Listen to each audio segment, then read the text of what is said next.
Welcome to Hebrew Bible Insights, a podcast about making sense of the Hebrew Bible. I'm Matthew Delaney, and today we have our resident scholar, hailing with a PhD from the University of Aberdeen in Hebrew Bible and Ancient Near Eastern Studies. It's always great having you here. We're going to have a really fun conversation today about the book of Job. Don't be afraid, don't run away. This is such an amazing book, full of so much Uh, fun. yeah. And we're going to talk about the divine counsel in the book of Job specifically. So I'm really excited for this. Job is a great book. Unfortunately, though, some people really shy away from it. It's the book that we try to explain away really quickly and then shove it, underneath the table or under some desk or in the back of our bookshelf to make sure no one sees anymore. But it's an important book. And there's a lot we could talk about today, but our main focus is specifically these fascinating divine council scenes. Yeah. What's going on there?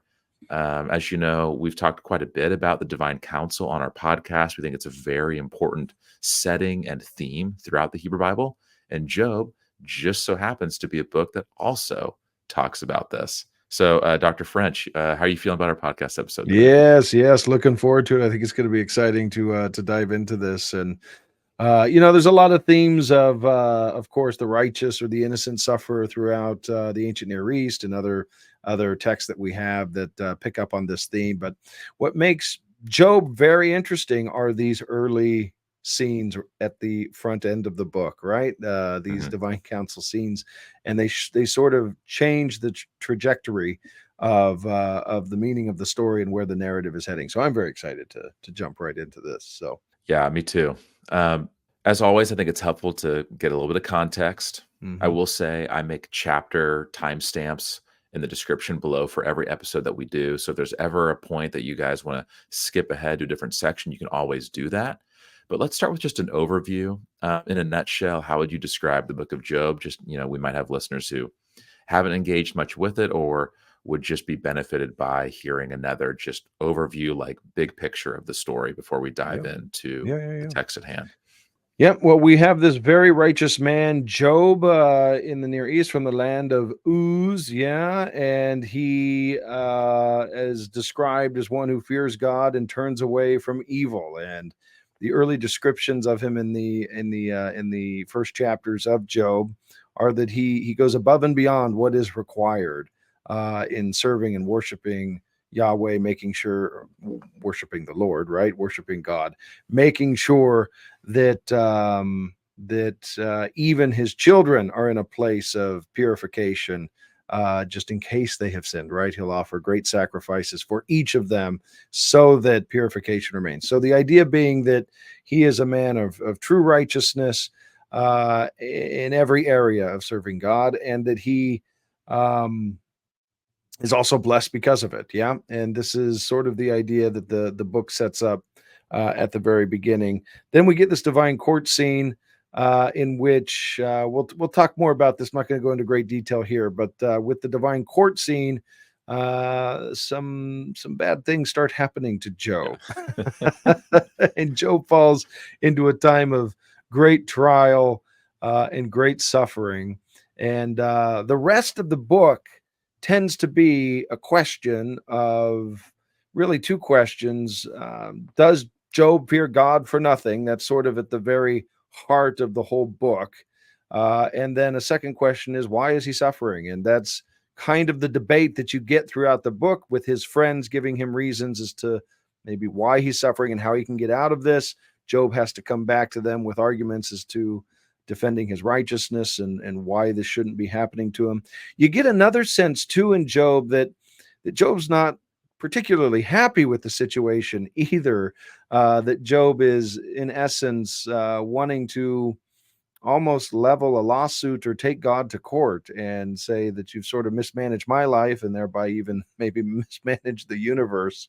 And we, the readers, it's interesting. We, the readers, are privy to information that Job is not privy to throughout. And so when we finally get to the end of the book, we have a very interesting thing that happens with Job, which we're going to talk about here. But he has a divine encounter with this God. He gets his day in court.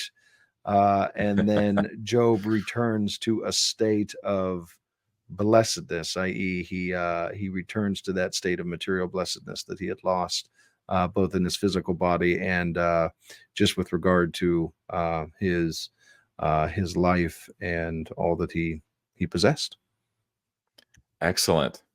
Fantastic summary. It's a very short summary. Yeah, very, Very very short choppy. summary, Yeah. but of a relatively long book, Hmm. 42 chapters. Hmm. And although I will say, as hotly debated as this book is, I think it actually has some of the best flow of any book this length. Yeah. At least for, I think, modern readers. I think our Yeah. ability to track the plot development and genre switching that tends to happen in other books Mm, can be a little more difficult. But mm, I think that you have two narrative chapters in the beginning and one narrative chapter at the end. Then you have a lot of poetry. All of the rest is poetry in the middle. It's poetry of the dialogue between Job and his friends, or between Job and the Lord. And actually, it progresses pretty well for the vast majority of the time. You know exactly who's talking, yeah. who's responding to Yeah. who, what they're saying, and they're responding directly to each other. Yeah. And I actually highly recommend listening to this book. I think anyone who has a few car drives coming up, listen to the Book of Job, and just get a nice picture, like the big picture, through listening to it. And some parts could sound a little repetitive, um, Mm, but I think it flows really nicely, and it's actually, I think, less intimidating than people might think to first get into it. Now, some of the details really matter, and this is where a lot of the debates come from. mm, With people who are trying to defend theological presuppositions before they read a book, and that's where the debates start. But if you just say, you know what, I'm not here with any agenda, I just want to read the story, it yeah. flows really smoothly, I think. Yeah. So if you're listening to this and you haven't read the book, I highly recommend set aside an hour, just read as much as you can that hour, come back to another time, or listen to it on some car rides. And it's also beautifully written. Yeah. It's arguably some of the best literature of the Hebrew Bible. Truly. Like Yeah. forget Truly. like trying to get teaching from it. Just it's so engaging. It's so well told. Mm. Um, and for anyone doing Hebrew, you will probably know about how difficult the Hebrew of Job is, notoriously difficult, Pax um, legomena all over the place. Yeah. all over the place, all over the place. But another way of looking at it is that it is just excellent poetry that utilizes a wide ranging vocabulary. So Yeah. I think it's a really, really cool book. Okay, well, let's just dive into the divine Let's do it. counsel. And Yeah. we don't have to go far because it's right there in chapter Yes, it one. is. So Uh, how about we even just read the portion I where think we so. enter the divine Yeah. counsel? Yeah. So let's do this.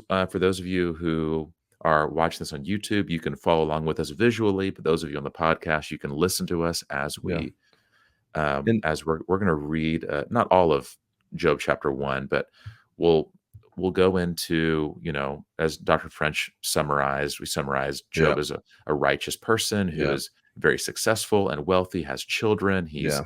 He offers sacrifices even for all of his kids for what they might have sinned in. Um, They might have so cursed God in their hearts, so he maybe they offers curse him in the sacrifices for. house. Yeah. So, It's just so intense. So we jump into uh, Job 1, verse 6. let's do some JPS, huh?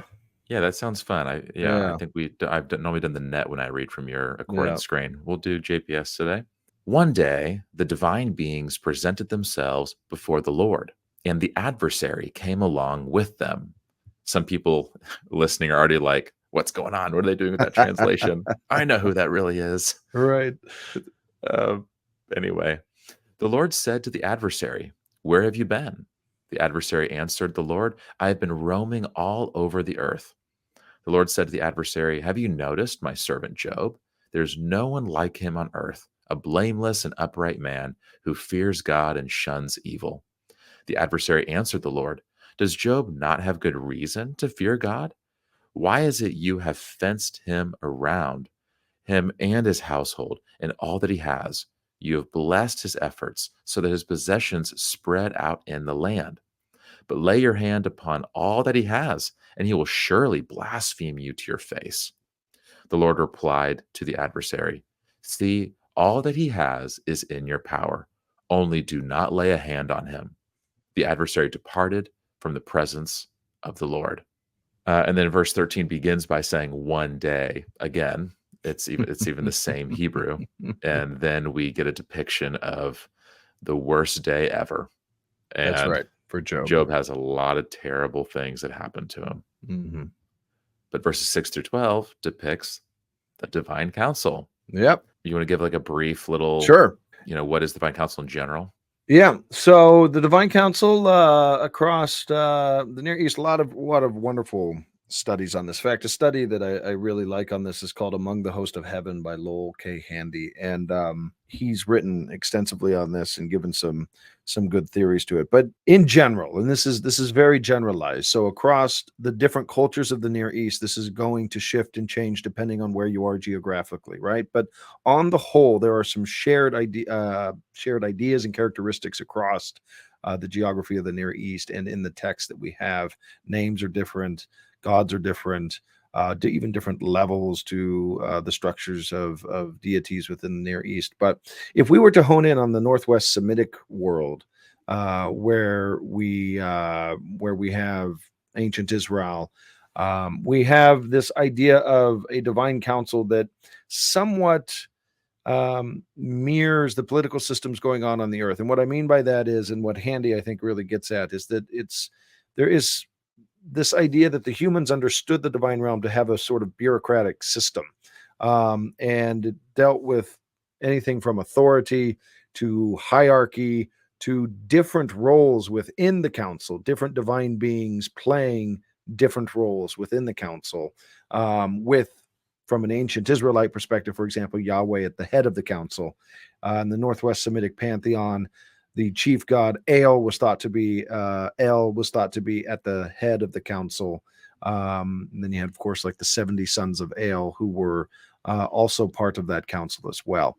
So, in this perspective, then, what we have is within the Hebrew Bible a sort of heavenly bureaucracy that makes decisions both for heaven and for earth, in the governmental and governing system of creation, if you will. So we see this often in the prophets. There are plenty of examples, as we've talked about on this podcast, where the prophets will be privy suddenly to decision making going on in the heavenly realm Yes. with regard to what's going to happen in ancient Israel, right?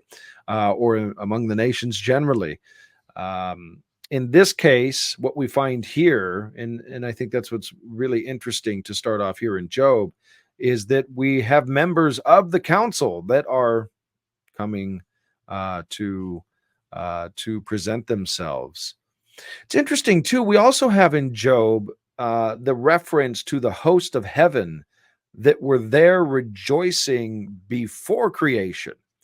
And many scholars will look to that as God's divine counsel rejoicing at what God was about to do with regard to creation itself. Yeah. Giving proclamation and praise to the great creator, to the Lord, the supreme God who creates everything. Yeah, he is the one who's created the host. He's the one who's created the council. He's the one who is about to create all of creation. We have that actually here in Job, which still gives us this sense that what we have in this text is something that is. To me, it has a sense of early time within Near Eastern thinking and thought with regard to reflection of the way the world is and the way the divine council is. So that's it in a nutshell. The divine council is essentially the bureaucratic system of heaven, but don't just think of any bureaucratic system that you have in mind, right? So there's a real parsing out of this that has to happen. Yeah, and it's always fascinating when we get a peek, but behind the veil to see what is going on Yeah. in this divine council. And the divine council, I think, shows up more often than people might think. We've given some examples in the past, like in the book of Second Kings, I believe, when Yes. one of the prophets talks about how he saw a vision of the divine council of God, and God is discussing with other divine beings how am I going to handle a situation?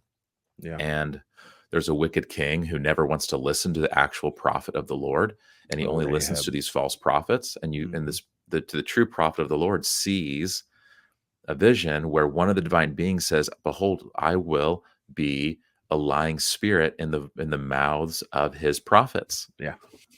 And so we see one divine being bringing forth an idea before the Lord, and that idea is approved. And that is basically explaining why are these false prophets telling this wicked king that yes, you should go to battle, you will win, you will be victorious. Yeah. Even though the true prophet of the Lord said, like, you will surely die, you will lose this battle, this will not go. I think he says you will die. Yeah. Um, anyway, but that you will not succeed in this battle. Okay. But it shows up in other places too. I think one interesting example people might be surprised to think about is Isaiah chapter 6, Yeah. where uh, we see Isaiah who has an encounter with the Lord, and we have these divine beings worshiping the Lord, these seraphim, or the seraphim, as you probably hear them called, singing, "Holy, holy, holy." But there's a really key line a little bit later. We have Isaiah who is experiencing God, overwhelmed by this experience. He's confronted with his own sin and the sin of the people, saying, "Behold, I'm a man of unclean lips amongst a people of unclean lips." And then he is purified in some sense because one of the divine beings brings over this fiery coal that he puts on his tongue. But then in verse 8, there's this interesting verbiage here. Um, And I heard the voice of the Lord saying, "Whom shall I send? And who will go for us?" Mm. Go ahead and read it in Hebrew. This would Yeah, be, so yeah. okay, so we'll start in Hebrew first. Vashma et kol Adonai. And I heard the Mhm. voice of the Lord, Good. Omer, sorry, I heard the voice of the Lord saying, Mhm. Et mi eshlach, who Mhm. will I send? Yeah. Umi yelech lanu, and who will go for us? Good. Lanu, for Yeah. us. Yeah. Va'omar hineni, shlacheni. And I said, here I am, send me. So this is interesting because God doesn't just say, who will I send? He also says, who will go for us? Yeah. And so this is again is this idea of God speaking. It's not just Isaiah and God here, but also the divine counsel is here. Yeah. Yeah. And so it's not like God is just, it's like God and Isaiah and God's talking like Isaiah isn't Yeah. there, Yeah. and it's just like, okay, hey, I'm like literally Yeah. right here. But We we've already w been introduced to divine beings in this chapter. Mhm. So it's only Mhm. safe to assume he's speaking to divine beings in his divine Yeah. counsel. We also have this with Genesis 1, let us make man in our image, right? And let us make him in our likeness. There's a lot of questions there with regard to Mhm. why the plurality, right? Sure.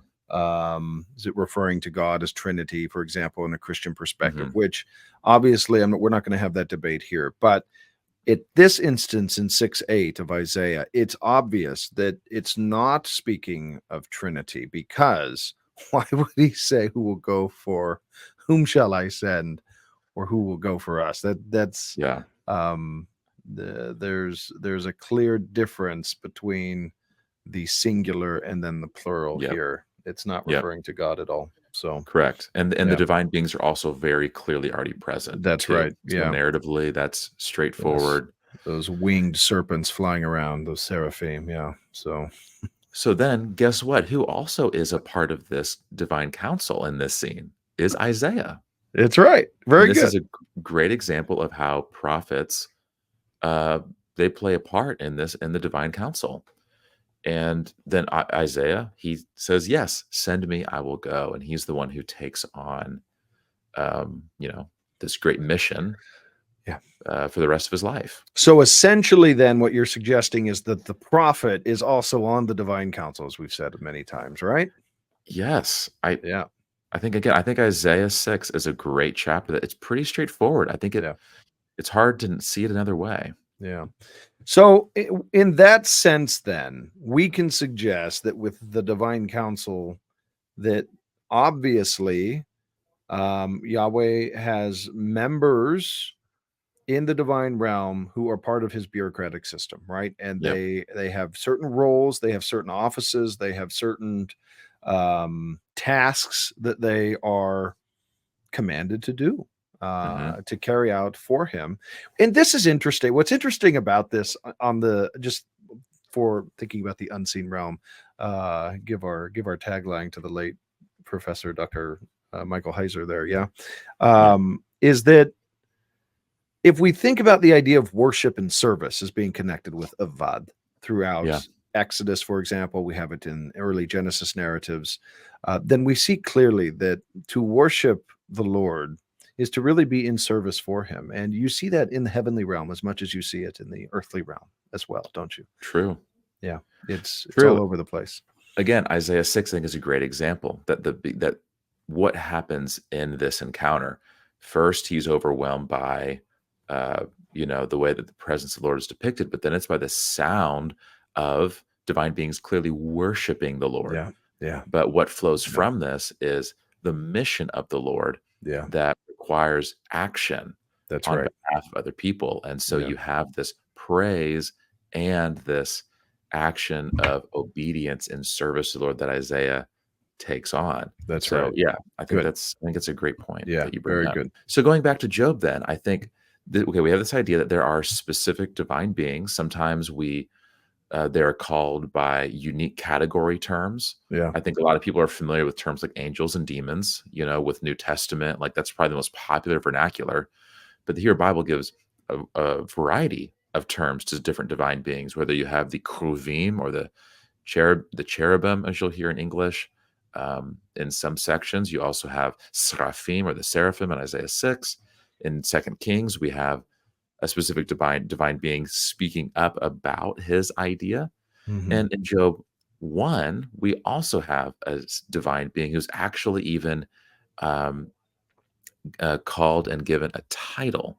Yeah. So, which is What Hasatan. Yeah, good. I don't know if we want to dive into this already right Let's now, do well, but first, before we do, let's also mention that we have the Vayavo'u B'nai HaElohim, right? yes. So you have the B'nai HaElohim as well. Yeah, so that's That's important. that is important, yeah. I think some people might forget because Hasatan, or sometimes translate adversary or Satan, depending on your translation, when we look at the scene, we might think, "Oh, it's God Hasatan," and like it's just them. But Right. we forget, like this is there's a whole there's a whole slew of Yeah. divine council members here So because we have before we get in, so that's good. So before we get into what the Hasatan is, I want to ask you a question. So we have mhm, B'nai HaElohim, and then we have Lehityatzeb al Adonai. So they all are standing amongst the Lord. Vayavo'u gam Hasatan betocham. mhm. So my question then for you is the Hasatan part of the B'nai HaElohim? Or do you think this verse is suggesting that the Hasatan is just amongst the B'nai HaElohim, but not actually classified as a B'nai HaElohim? That is a great $1,000,000 question. I Well, was hoping to ask you the question, but you yeah. beat me to it. I guess I have to answer now. Well, it's a Uh, good question, you isn't know it? I don't know. So Yeah, this one's tough. I think people coming from a Christian perspective, a New Testament first perspective, and given I think some of the more common translations is to translate this as Satan. It seems pretty straightforward. I think from that vantage point, if that's where you're coming from, you read verses in Revelation that connect ideas between the serpent of old, the devil, who's called Satan, like readings like that say, oh, of course, this is Satan. And of course, he doesn't belong in this divine council. He's just interrupting the meeting. It gets a lot more tricky, though, if we say, let's just approach Job on its own terms. Um, and even if it's not just Job, let's say I just want to approach the Hebrew Bible on its own terms. The reason why it's tricky on the first level is just the word is not Satan, it's Ha Satan, good. the Satan. Yeah. And so you have the word the with name. And the closest thing we could think of as we were talking about for this episode is you have Ha Elohim sometimes referring to God, the God Right. is a way of referring Right. to God. So Like it's you have up not here, out of B'nai the HaElohim. Yeah. so well, I think that'd be a little different because that That would is be because the it's right. Right. Right. Right. construct form. Yeah. Yeah. But you do have the word Ha Elohim used in certain passages and you wouldn't know this in English, by the way, because they don't translate it as the God. Yeah, like Exodus There's certain 1:7. verses. Is that a verse? Yeah, maybe we can pull that up. Yeah, so it says, "Vatir'ena hamiyaldot et ha Elohim." And when you read in English, what you'll see is the midwives fearing God, Mhm. or in the NAT, but the midwives feared God. Literally in Hebrew, it's they feared the God. Yeah. And um, I did not do the statistical information to show how many times that appears. Based on my cursory reading, I think it appears more often when you get toward later biblical Hebrew, not Mhm. exclusively, obviously, but it's just to me it seems a way that they're trying to like Elohim is a little more ambiguous of a term. It depends on the context how you translate it. Where Ha Elohim, I think, is a way to potentially make it more clear. We're talking about the God That's right. as in the Lord. Yeah. So you have that example. So I guess it's not out of the realm of possibility that Hasatan could be a way of referring, kind of like the God. It's Yeah. the adversary, wink, wink, Satan, like Yeah. the devil. Like currently, I think if you only try to understand Satan from the Hebrew Bible perspective, there's just not a lot of information. No. And it's just not enough for me to get a clear picture. Mhm. And so I totally understand people wanting to take the canonical approach and say, hey, New Testament's here now too. Let's bring it all together, try to read into it. But again, we have to remember that the puzzle is made by the pieces. Yeah. And so at some point we have to be careful if we come to a supposition, if you will, based on some data, Yeah. and then interpret all other data from that presupposition. Yeah. At some point we got to realize, well, this other data could inform the other part of the conversation, because the other Right. possibility here is that this is a divine being with a role, because the verbal form of this word is used to describe the angel of the Lord in the book of Numbers, not the noun, I think, but I think it's just the verb there. Yeah. But still, that Listen. the angel of the Lord opposes the way that this donkey is traveling because of the false prophet who um, who is there. So for me, currently, I personally lean toward reading this as that this is actually a member of the divine council who would not be associated with who we think of as Satan, but that this is the adversary, as the JPS translates this, Yep. and that this would be a member of the divine council whose role, pun intended, is to be a devil's advocate and someone to be thinking about different angles. And this Mhm. person says, like, hey, does he really serve you for nothing? Yeah. Um, you know, do you not see that the reason he worships you is because of this, that, and the other? So I understand that people would reach the other side of this of that conclusion, but that's where I currently land So good. at No, this it's point. very good. That was fantastic. And it's correct. So if we're just going to go with the Hebrew Bible and the book of Job, then what we have in Hasatan is the office of the Satan, right? And we have the adversary, as Monty made clear here with the JPS translation. I really like how John Walton, great scholar of the Hebrew Bible in the Near East, he in his commentary translates this as the challenger, right? Hmm. And I think that he's really making a good point in that translation as well. That what's really happening here is that this divine being's role in the story, but in the council, is to challenge um to challenge Yahweh here. And that is so important to the rest of the narrative that is coming.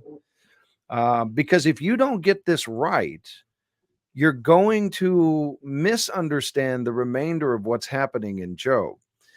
There's a reason why this divine council scene comes.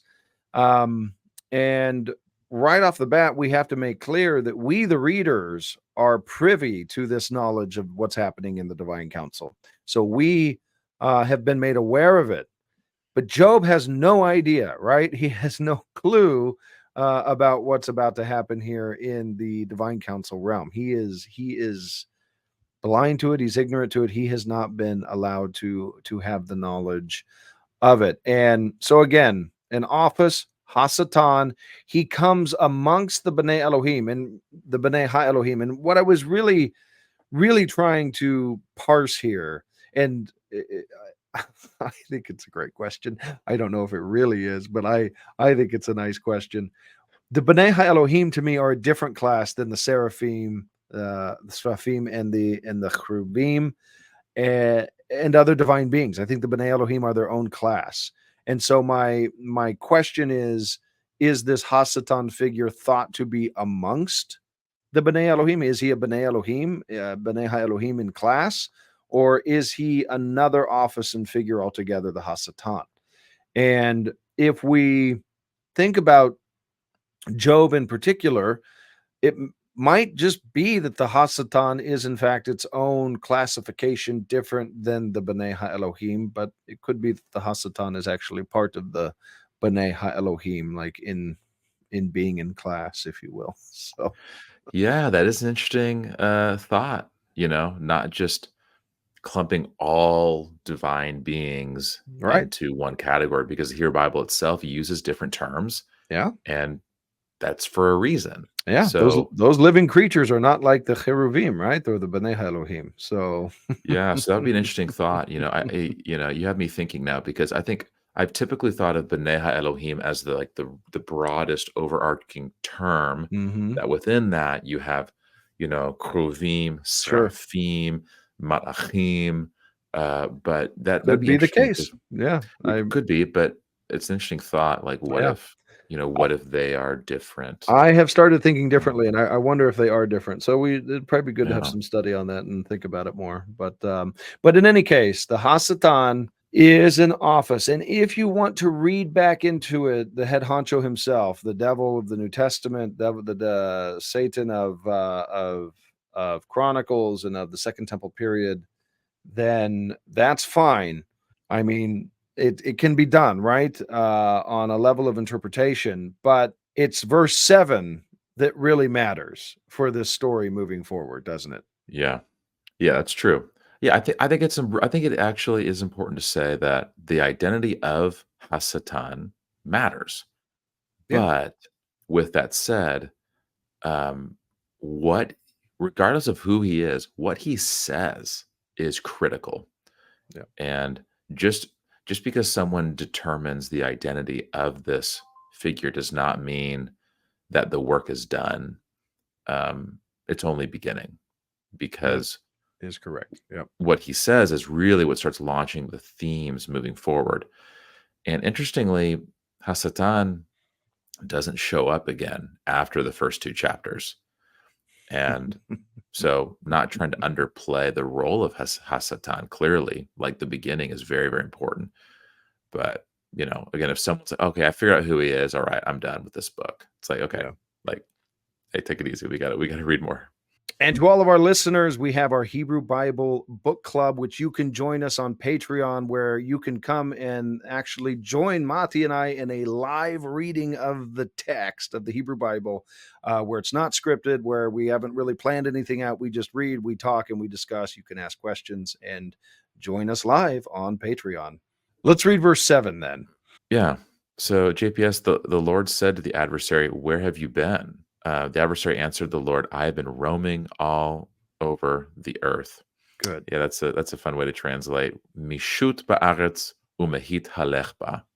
Interestingly, the word mehit halech, which Nets does that part as walking back and forth across it, that is the same terminology used to describe God walking in the garden in Genesis chapter 3. An earthly, heavenly, divine council sort of thing going on there. Yes. Temple, Yeah. garden structure. Good. Yeah.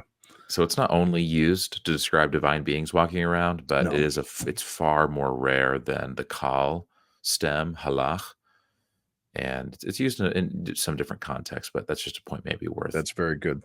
mentioning. Okay, and then verse 8. Here it is, right here. This is the one. Vayomer Adonai el hasatan hasamta libecha al avdi Iov ki ein kamohu ba'aretz ish tam v'yashar yere Elohim v'sar mera.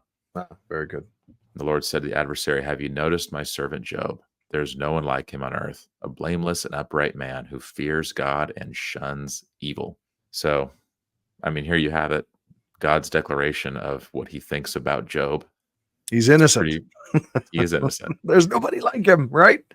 He is the most righteous. No, here is the kicker. I'm writing a paper with a former student of both of ours, Joshua Kusara. We're writing a paper on some of this here, and so some of these ideas coming out are really my conversations with him that we've been having, and he's really thought through some of this very well and helped me to sort of formulate some of these ideas. But right here, and this is what I have found when I'm actually talking with other students and presenting on Job. This is the part that is so often overlooked, and I think that this actually changes how you're going to read Job if you miss verse 8. If you Mhm. don't take this to heart and really situate yourself right here, you're going to miss, I think, what is actually being presented within the text of Job, and that is because the Lord comes back to Yahweh comes back to the Hasatan, and He is the one who says, "Have you thought about Job?" Yeah. Yes, that's right. It's Yahweh who says, "Have you considered Job?" Yep. I mean, you're probably considering these others. They're terrible sinners. They're not. They really don't shun evil. But what about this one that does? Have you thought about him? Yeah. It's It's a great point. Yahweh's the one who brings it up. Yeah, He's he's the the one. one who does it. It's And because I hear in sermons all the time that the devil really wanted to get Job, and I'm thinking, but that's not what we have here, is it? no, you're absolutely right. In verse 8, it's Yahweh who says to him, "Have you thought about Yep. Job?" Mhm. That's true. And this is the point, really, right here. He chooses Job not because of any reason, but that Job is Tam Yashar, that he Yireh Elohim, he fears Mhm. God, and Mhm. he turns Sar Merah, he turns from evil. Yeah, I mean, Shuns it. that's a great list right there. Yeah, like That's the yeah. question then becomes like if you want to put yourself into this place of Job, and I don't want to downplay that. I do think that Job does have something to say for all suffering. I think Job can be used this way the whole rest of the book. So let me make that statement right off the bat before we continue in our conversation. That yes, I think Job helps all of us in our suffering and has something to say about the horrible things that we all have to encounter and go through. But right off the bat, I often ask myself, can I really put myself in Job's shoes? Because, can I really say that I'm Tom and Yashar, right? Can I really say that the Yireh Elohim fear God all the time, or that I always turn from evil? I would hope that I can. But the point is that we as Christians, like, we can't really even get to that point because we are sinners, and we are those who have to always acknowledge that we are in a place in need of the grace of God. And so it's very interesting right here at verse 8 that we are not dealing with sinners suffering, that we are dealing with someone who is the most righteous, and he is being chosen by Yahweh to be the challenge for the challenger when it comes to suffering. And that is the point. So I'll often say to people who are like, I feel like Job, I'm like, oh, are you the most righteous person in all the earth? My god. Yeah, it's Nathan. it's and I think it's actually somewhat therapeutic when you say it. It's like, just, we don't have to go there because Job, there's something else going on here, something much deeper than what we think with regard to just human suffering. So Oh, that's so good. Very glad you said that. You won't hear that taught often, but hey, as we read this text, it's very straightforward. This yeah. isn't cryptic. This is just the Lord talking. He's clearly the one who brought up Job. And how does he describe Job? It's right there at the beginning. Mm, And the way that this theme plays out throughout the book is interesting in the way that we can start reading Job into other parts of the Bible. Man, you get in some fascinating stuff when you think yeah. about a righteous sufferer. Yeah. That's really good. And moreover, as it continues, I mean, let's just think about this challenge here because this is going to teach us something about Yahweh and God, right? I mean, that's the point of this text. It's theological.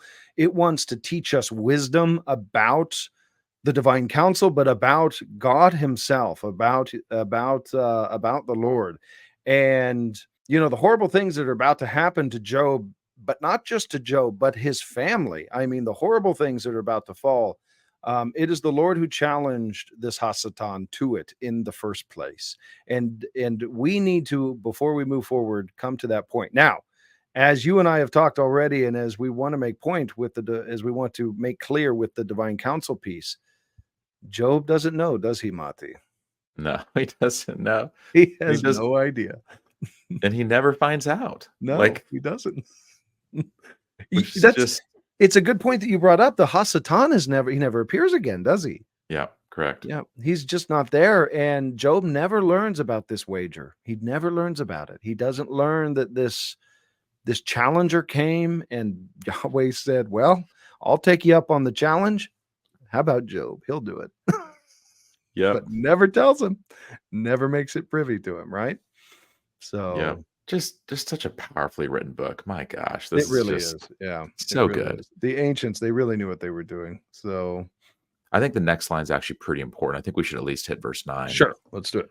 I think that one really flows well from Mm-hmm. Vayan Hasatan et Adonai Vayomar Hachinam Yare Iyov Elohim. The adversary answered the Lord, does Job not have good reason to fear God? That's how Good. JPS does Mm-hmm. this. Mm-hmm. Is it not for nothing that Job fears God? Is how the NET reads this. Mm-hmm. So hachinam, and I like that. That's in Hebrew. That's actually the very first word. You have ha, the interrogative hey, the hey that makes this a question, and chinam. So for nothing.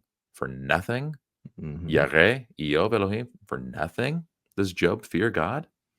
And it goes on in verse 10, which is probably good to read this all together.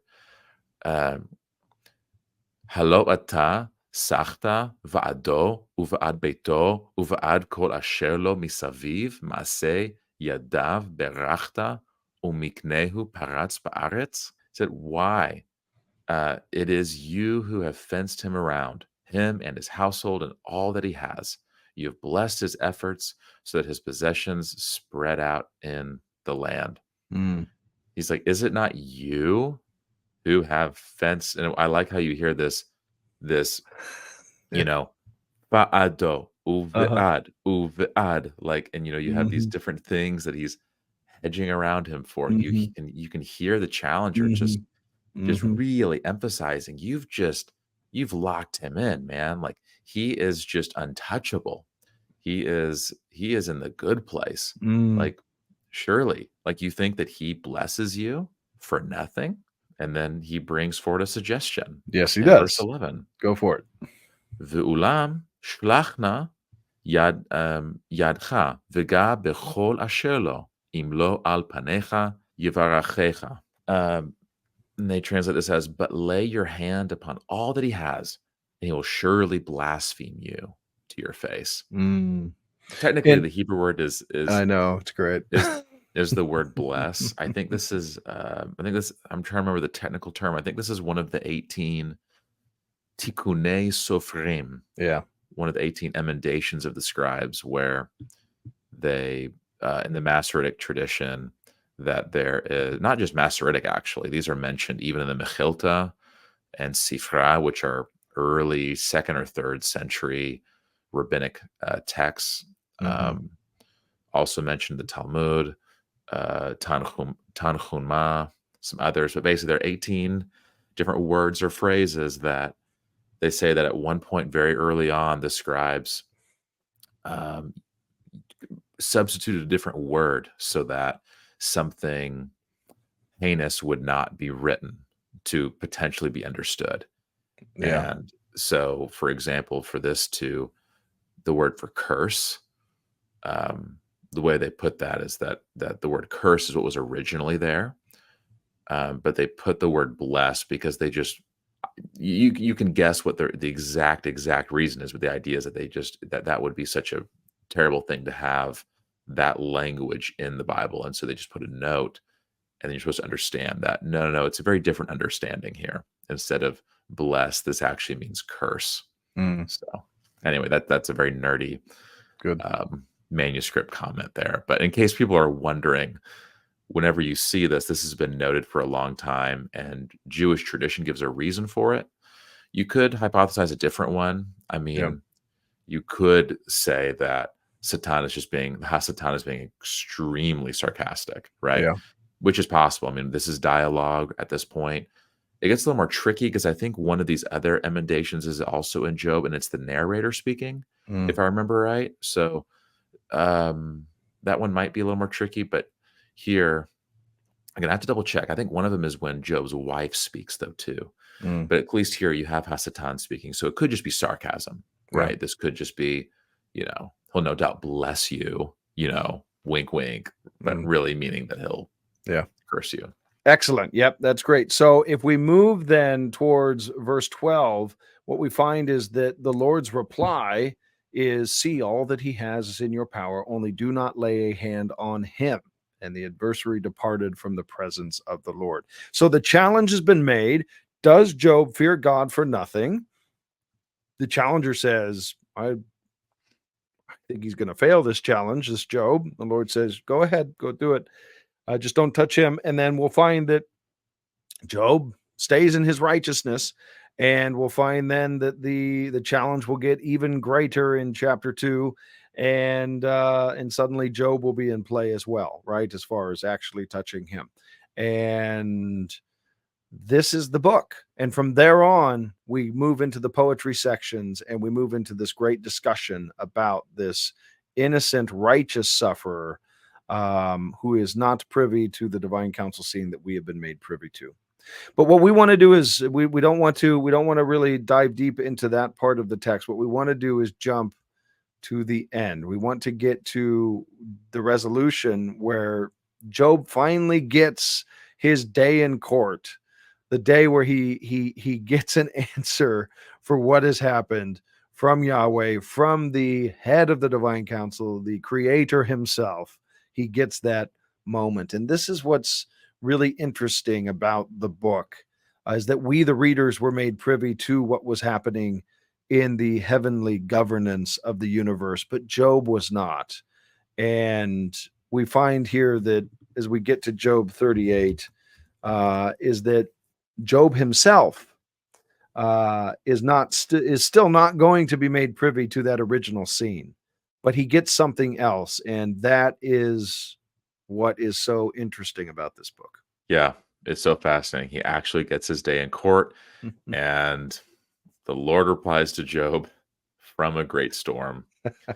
And God just, God has a lot to say, by the way. You Yes, get it does. multiple chapters. Job has these extremely short responses. He's beyond what he thought he would be able to experience. He gets what he asked for, and then he was not ready for it. You know what the Lord says. I love like verse 3: gird your loins like a man.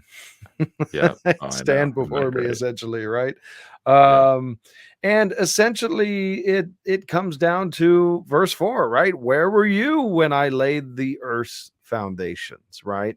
So there's this great theophany thing happening here, where Job is now he's standing before the creator, and we don't know. All we know here is then the Lord replied to Job out of the tempest and said.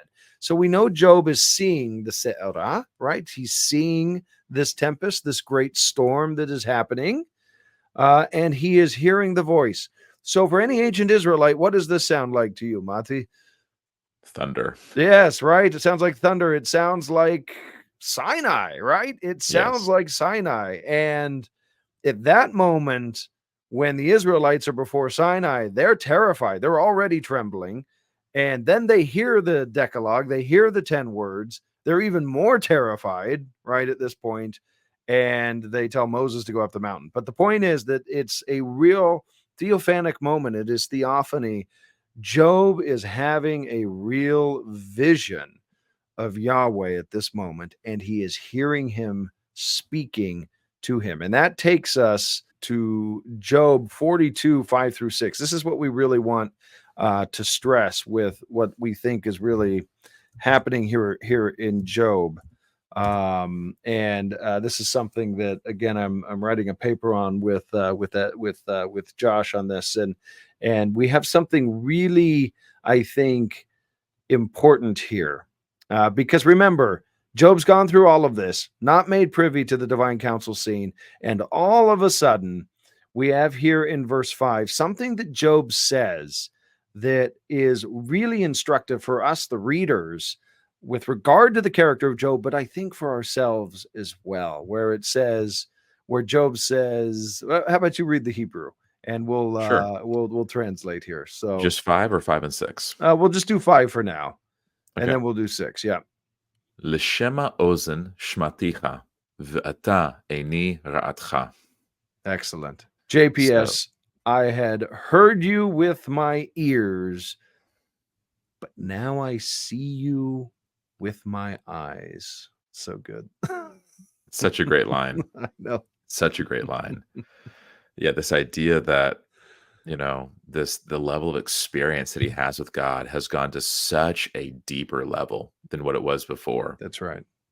Yeah. That by the hearing of the ear, he had heard him, but now his eye has seen him. Yeah. So that type of experience, very powerful. Yeah. Very Yeah. powerful Very indeed. powerful. And again, if we put it back into the framework, I think, of the whole book of Job, where in the divine council, we sort of can, in our imaginations, we can see this thing happening, right? I mean, we're invited into that on the imaginary level. It evokes this imagery in our minds with the sons of God and the Satan coming and standing before Yahweh, before the Creator himself. They see him, they hear him, but not Job.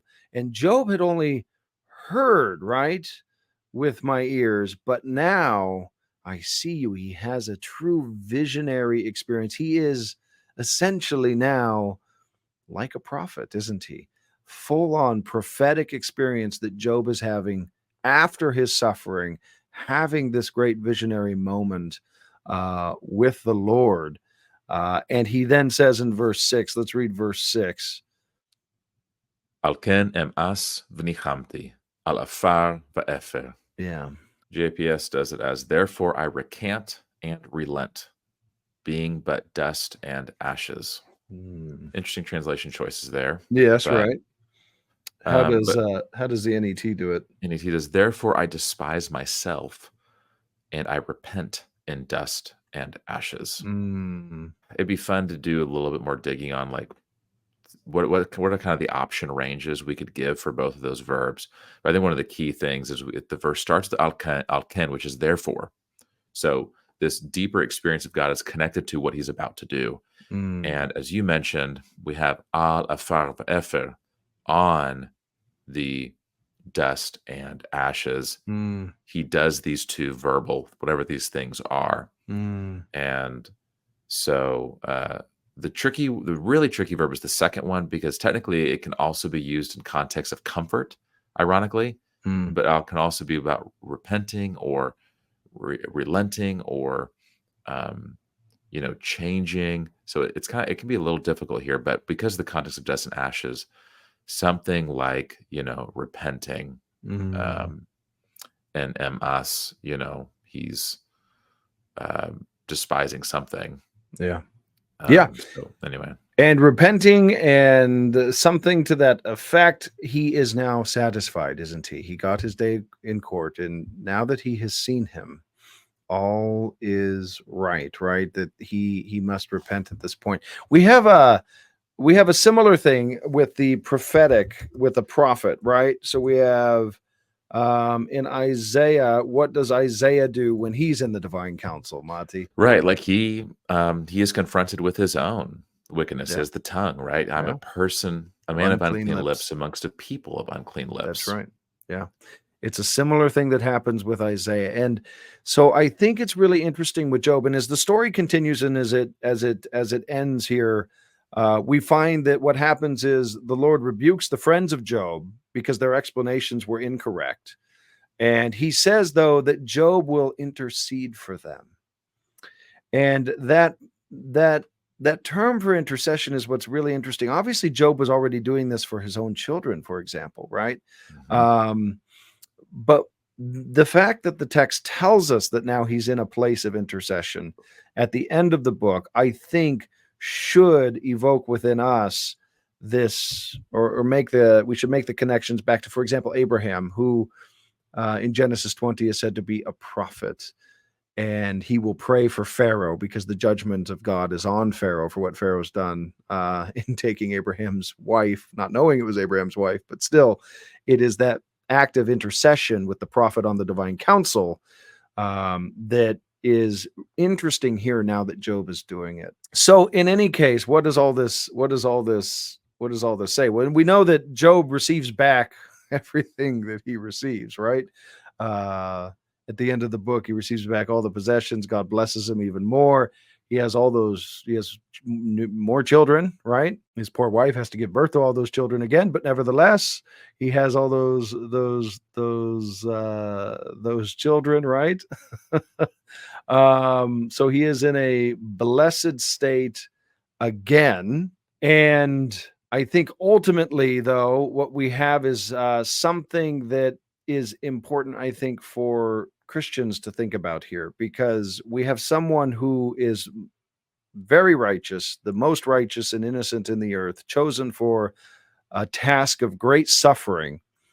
And it is through that task of great suffering that a great visionary experience, maybe a bringing up onto the divine council sort of thing that happens for Job, and also acts of intercession that happen as well through that.